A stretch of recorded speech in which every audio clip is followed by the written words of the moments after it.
the piece is called Un moto di gioia, means a sense of joy. And definitely that piece, the music, the movement, have a sense of joy. It's not a laughing ha ha ha like this. It's a very subtle way, solar way of moving, a way to live it that is happy. In Mozart concert arias, there's a real light atmosphere surrounding it.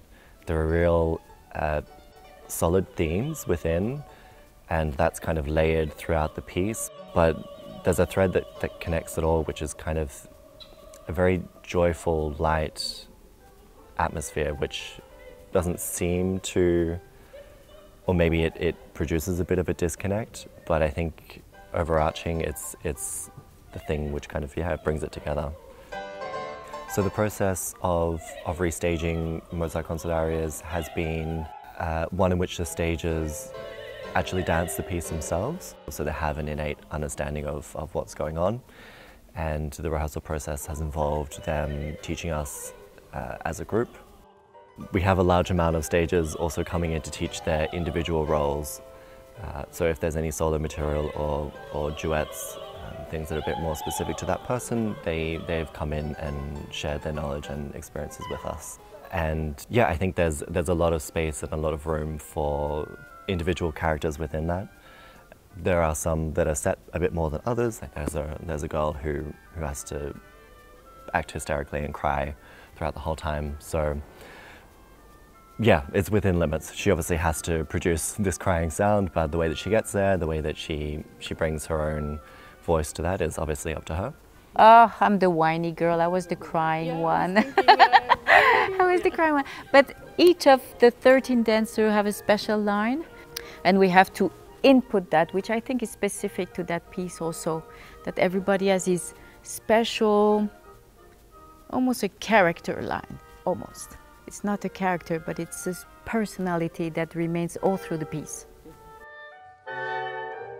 There's a lot of arias that are talking about the separation or longing to meet the person that we were separate for. And I think the character of Aaron, which is at one point in the middle of the stage and having those arms moving, and it's really, I think he's really perceiving the absence of a person. He's holding on to the memory of that person and basically going through the movements as if he were still involved with that person.